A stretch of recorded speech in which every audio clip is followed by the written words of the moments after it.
Parabéns, feliz aniversário.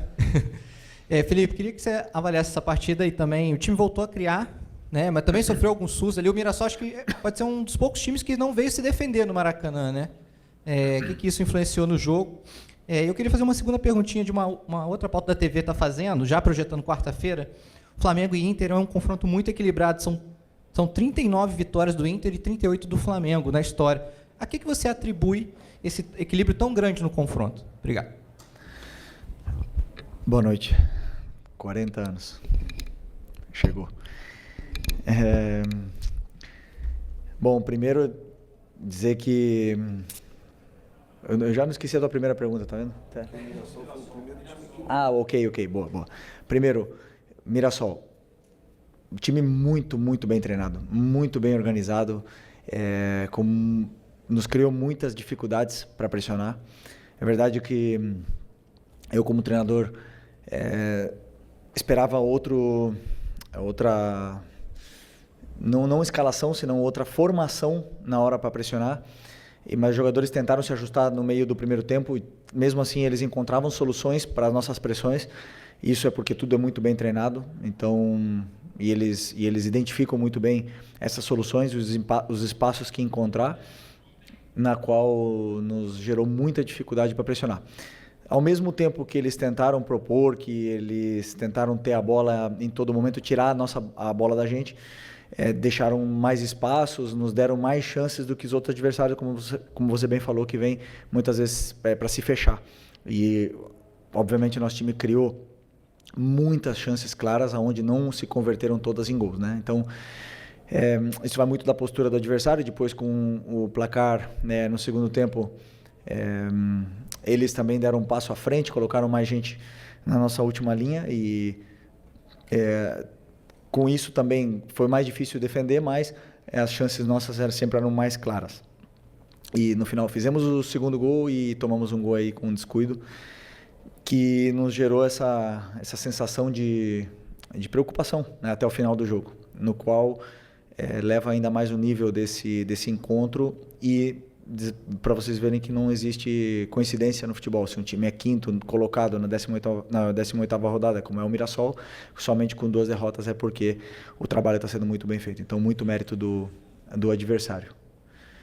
E contra o Inter, ainda falta. Amanhã eu vou começar a estudar o Inter, mas um confronto, claro, que muito igualado, 2 clubes históricos gigantescos e em igualdade de condições para essas oitavas.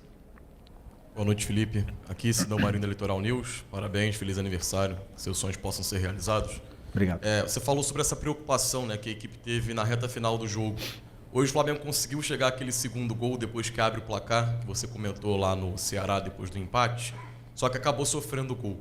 Você acredita que para o jogo do mata-mata da Libertadores contra o Internacional é uma preocupação que você tem, em cima do que você falou também, dessa eficiência da equipe, de finalizar e muitas vezes não conseguir colocar a bola no fundo da rede, ter essa assertividade para não criar essa preocupação na reta final do jogo? Não, a minha preocupação maior é que, primeiro, o time seja sólido na fase defensiva, muito sólido.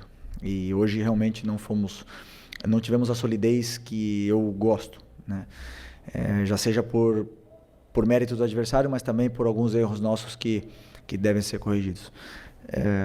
Eu sei e eles também sabem disso, né? Mas mesmo assim, o adversário chegou e criou muitas chances de bola parada, né? Com escanteios, com faltas, mas chegou. É verdade que chegou muito na nossa área.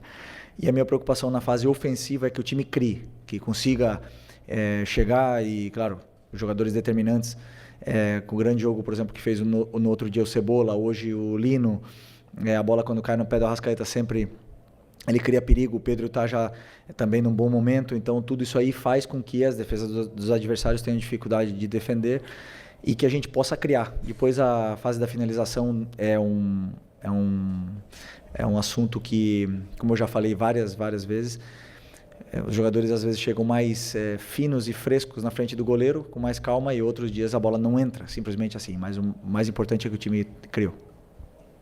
Felipe, boa noite, parabéns. Uma vitória no dia do aniversário, às vezes não acontecia. Eu queria te perguntar sobre essas contratações que o Flamengo fez e como você vê o elenco do Flamengo agora? Teve uma eliminação, claro, mas você está ainda recebendo esses jogadores, não deu para esses jogadores ainda atuarem da forma que você ainda vai preparar.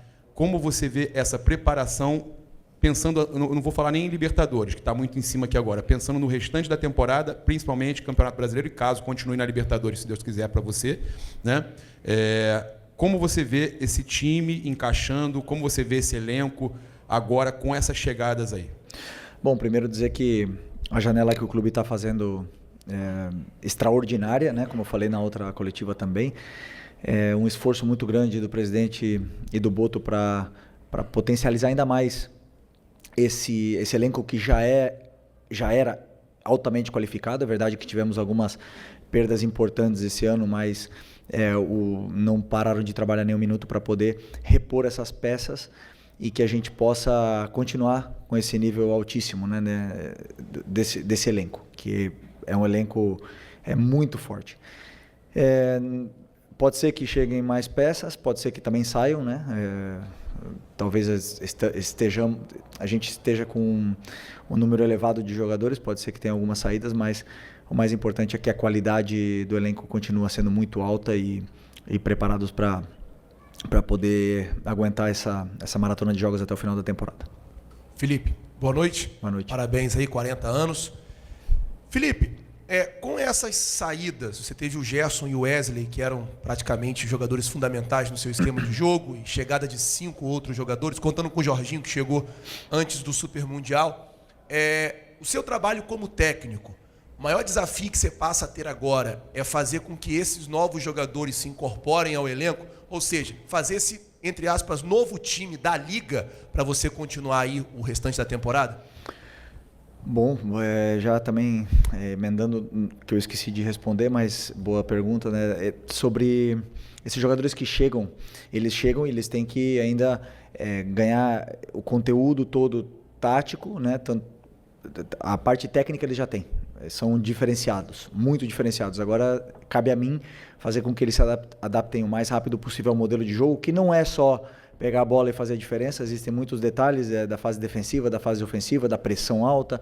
Existem muitas coisas que os jogadores que já estavam mais tempo sim sabiam, mas não só isso, senão alguns jogadores que também machucaram, no caso do Eric e do Nico, que vinham jogando constantemente, que também ajudam com que qualquer jogador que possa chegar também possam assimilar tudo mais rápido, né? Então, obviamente que você falou do Gerson e do Wesley, são dois jogadores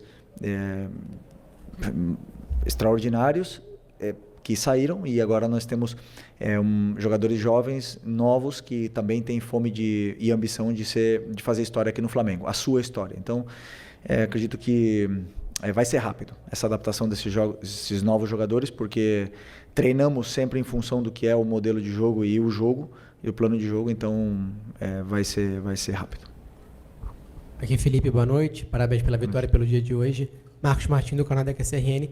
Você comentou sobre a questão da característica do Mirassol, uma equipe ofensiva que tentou propor jogo, e você considera que o Flamengo, em algumas ocasiões, apresenta dificuldades contra equipes que não decidem marcar no bloco baixo unicamente e apenas se defender, como foi contra o Cruzeiro, por exemplo, que marcou pressão, especialmente no primeiro tempo, dificultou o jogo do Flamengo lá no Mineirão, e contra outras equipes também que o Flamengo enfrentou que não se dedicaram apenas ao aspecto defensivo. Você pensa em variações táticas para sair desse tipo de situação onde as equipes acabam neutralizando o Flamengo de alguma forma? Na outra coletiva a pergunta era se os times se fechavam e criavam dificuldades para o Flamengo. Agora são os times que jogam que criam dificuldade? Sempre, todos os times criam dificuldades para o Flamengo. Todos, os que jogam, os que não jogam, os que se defendem em bloco baixo, os que pressionam alto, os que não pressionam. Todo adversário tenta anular e fazer um plano para anular o Flamengo e os adversários que venham pela frente. Então sempre são adversários complicados. E o Mirassol tem, como eu falei, um trabalho muito bem organizado, onde eles sim tentaram propor e tentaram sair da nossa pressão e conseguiram muitas vezes com êxito, também não todas, porque nós também roubamos bolas e criamos chances de gol a partir da perda da bola deles, mas é um adversário que teve muito mérito no que é o seu plano de jogo, que não é igual nem um pouco parecido com o que foi o Cruzeiro no Mineirão. nem um pouco. Mas é um trabalho muito diferente. A forma que o Mirassol e o trabalho que desempenhou aqui dentro do Maracanã, talvez, posso estar enganado, posso não estar lembrando, foi a equipe que melhor jogou contra o Flamengo no Maracanã durante esse ano, na qual tenho que dar parabéns para o treinador. Estou feliz por causa que ganhamos o jogo, mas tenho que reconhecer que eles foram muito bem no jogo e foi um jogo igualado, na qual nós fomos mais determinantes nas áreas.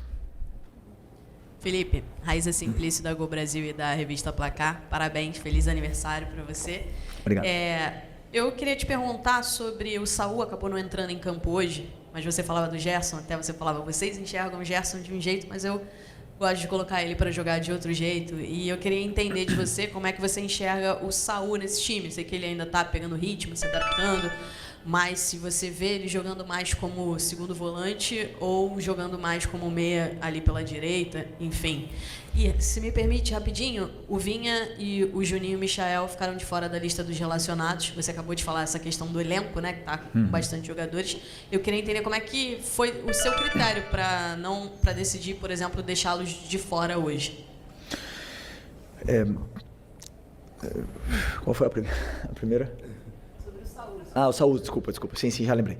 O Saul é um jogador que é polivalente, ele joga em todas as partes do meio campo, já jogou de lateral, já jogou de zagueiro, já jogou até de atacante, mas hoje pelas necessidades que a equipe apresenta, pela composição do elenco, eu vejo ele como para essa posição que estava o Gerson, agora está jogando o Plata e o Luiz Araújo e o Matheus Gonçalves.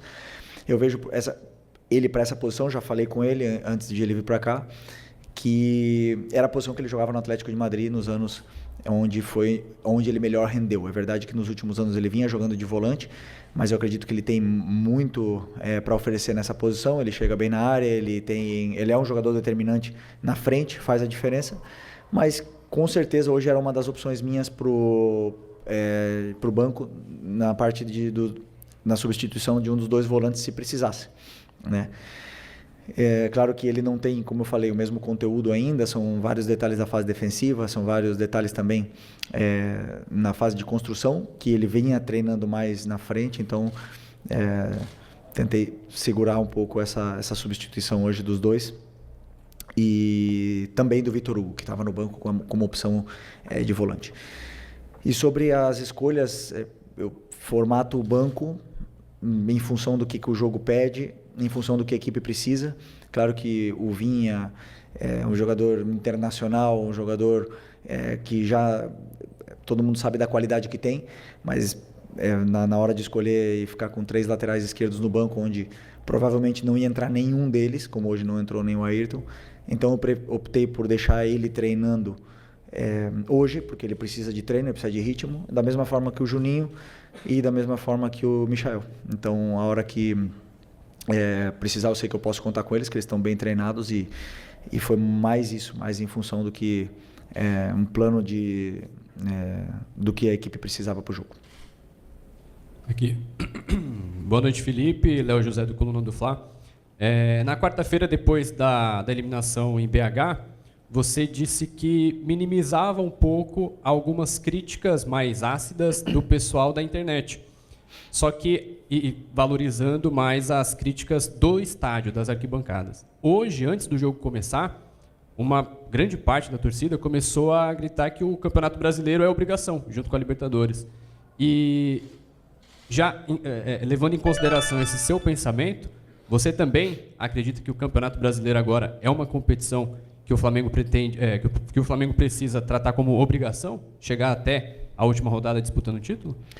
Primeiro que naquela minha resposta, eu generalizei muito o que é a situação da internet, e claro que me expressei mal, né? Mas acho que a maioria de vocês entendeu o que eu quis dizer naquele momento, e até alguns de vocês até me defenderam em função disso, né? Claro que o que eu quis dizer é que as redes sociais, elas perdem muitas vezes o controle, e se você ficar se guiando por isso, você fica louco e você perde a noção, né? Até mesmo muitas pessoas têm problemas mentais por estar lendo comentário do que outros pensam. Então eu quis dizer isso, o que é exagerado que é e o extremista que é muitas vezes são as redes sociais.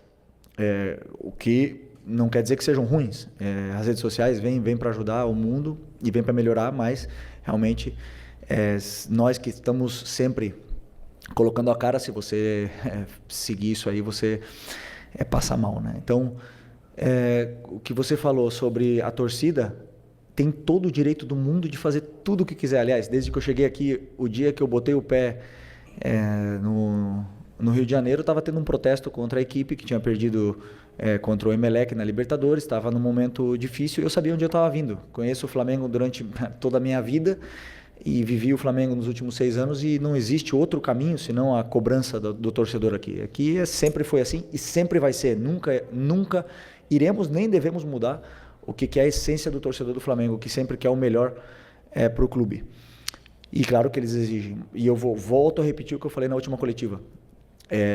Nós temos a obrigação de dar nossa vida pelo Flamengo. Enquanto nós estamos aqui dentro, nós temos a obrigação de fazer tudo, de que o Flamengo seja prioridade na nossa vida antes que a família.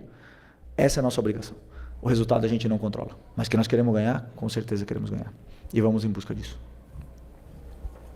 Felipe, Vitor Nicolau, do canal Falso 9. Você classifica o seu modelo de jogo como um jogo de progressão. E a gente viu o Flamengo construir essa liderança do Campeonato Brasileiro, hoje coroada com o troféu do primeiro turno, simbólico, a partir de um time que tinha no Arrascaeta, muitas vezes o homem mais avançado, com muita liberdade, com muito espaço e sempre com alguém para induzir espaços para que ele pudesse atacar.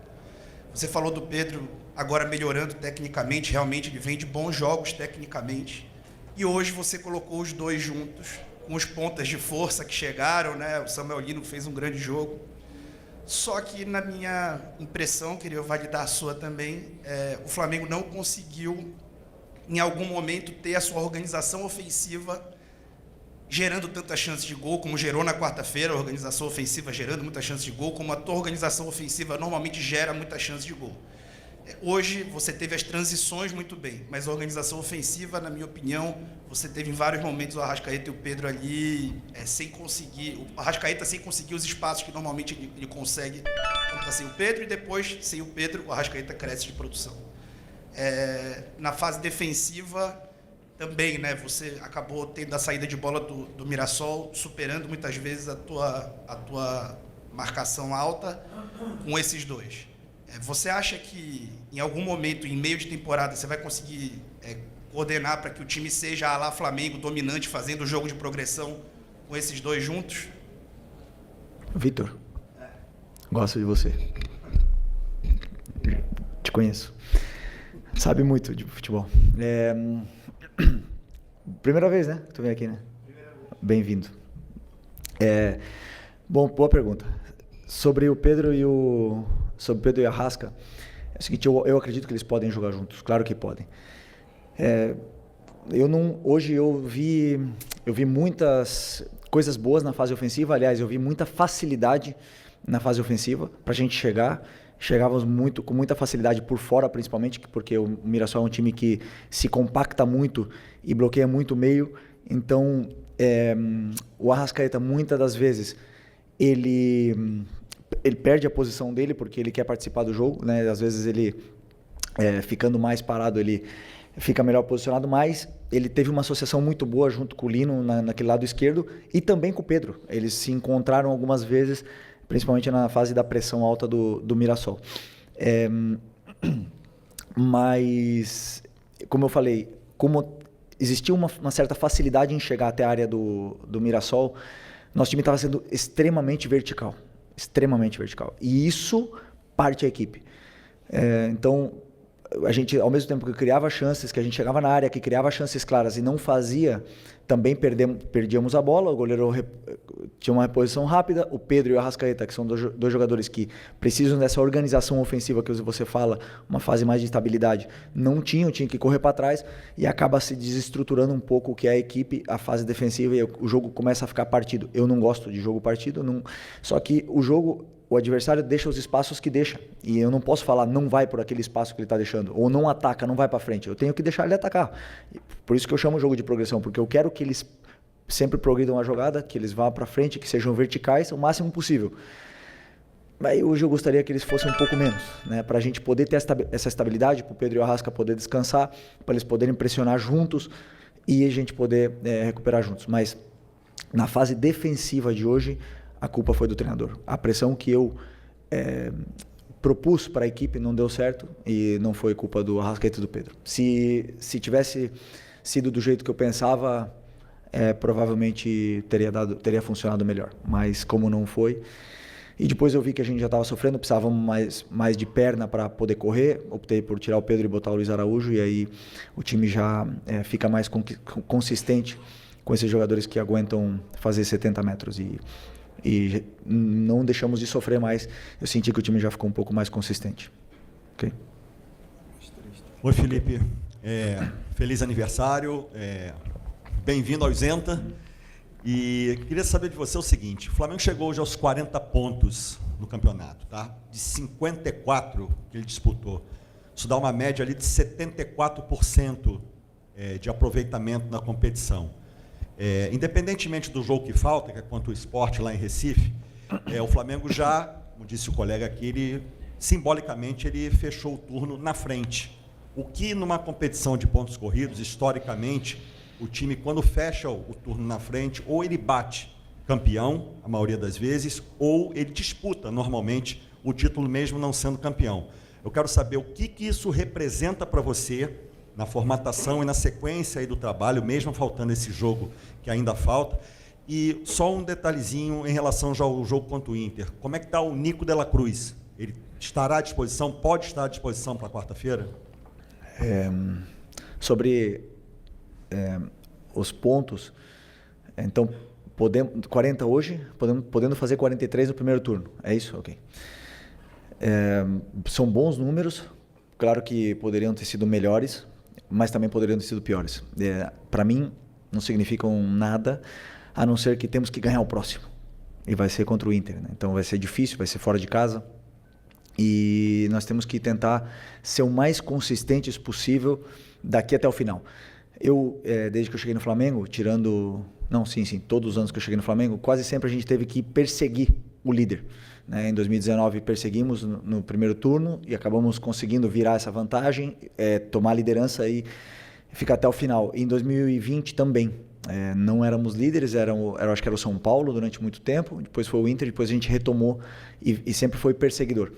Eu acredito que para ganhar um campeonato nacional, um campeonato de formato de liga, você tem que primeiro começar bem, porque depois fica muito difícil você não poder ceder pontos em nenhum momento, e ser o mais consistente possível nesses jogos, porque assim, jogar contra o Palmeiras fora tudo pode acontecer, mas nesses jogos que são teoricamente os jogos onde você tem que ganhar, você não pode falhar, né? Porque os adversários não vão falhar, mesmo que no Brasil não tem lógica, o time do rebaixamento pode ganhar do líder. Aqui a gente já viu várias vezes acontecendo isso, inclusive inclusive conosco.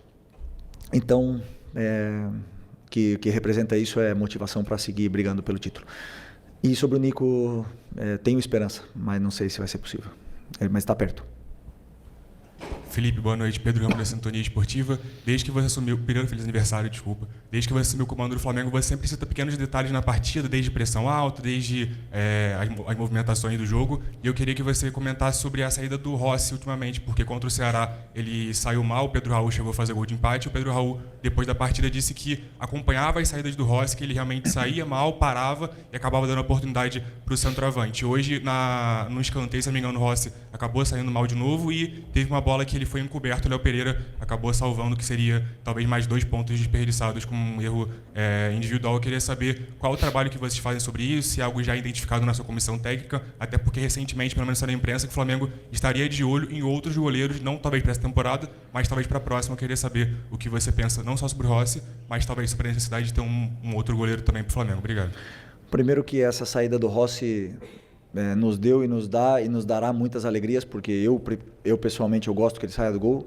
Eu gosto de goleiro corajoso, que tenha essa confiança de poder ir lá e aliviar. Durante muitas vezes, a maioria das vezes deu certo, e todo o goleiro, como todo jogador, oscila, passa por momentos de menos confiança, mas sabemos do risco que pode existir numa saída de bola, e eu quero que ele continue saindo. Uma opção minha. E sobre uma reposição é um assunto para o Boto, mas com certeza o Flamengo sempre está atento ao mercado, ainda mais porque pode ser que tenhamos uma saída no final do ano. Buenas noches, Felipe. Tá bom. Aquí. Buenas noches. Primero que todo, feliz cumpleaños. Gracias. Quería preguntarte por Jorge Carrascal. No tuvimos la oportunidad de verlo. No te quería preguntar específicamente por eso, pero él llega como un camisa 10. Es una posición que suele utilizar Jordan de Arrascaeta, pero por lo general a de Arrascaeta se le va acompañando al centro delantero. Hoy, más que de 10, jugó como un segundo delantero, me dio la sensación. Y quería preguntarte, después de ver más de una semana a Carrascal, ¿dónde lo ves? ¿Qué rol cumpliría? ¿Más cercano al delantero? ¿Más como un 10? ¿O incluso quizás en esa posición que muchas veces utiliza Jorginho y que era un rol que en algún momento estuvo pensado como para Nico de la Cruz?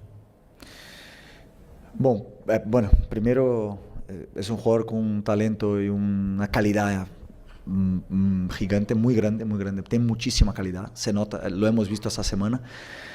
Hoy lo tenía casi seguro de que iba a ponerlo, tenía muy pensado el cambio de Arrascaeta y que él entrase por Arrasca, pero sentí en ese momento que el equipo necesitaba presionar más al Mirasol, necesitaba gente que tuviera más presión, sobre todo los detalles micro ahí de la presión alta que ya tiene muy bien incorporado Bruno y Plata, y Carrascal aún no tiene tanto estos entrenamientos de presión, por eso opté por no ponerlo por la fase defensiva, pero la fase ofensiva seguro que nos daría mucho, tiene mucha calidad, es un jugador que yo tengo una esperanza de que sea ídolo de este club dentro de los próximos años, porque es el típico jugador que al aficionado le va a encantar ver por lo bien que trata la pelota. Y después, contestando tu pregunta sobre la posición, yo le veo en la misma posición que jugó Arrascaeta hoy. Sin embargo, él me dijo que puede jugar tanto abierto como en la posición en derecha también. O sea, en las 4 posiciones de arriba, él puede jugar en las 4. Entonces, con la cual va a tener muchos minutos durante la temporada, hay partido para todos y sin ninguna duda va a ser un jugador, ya es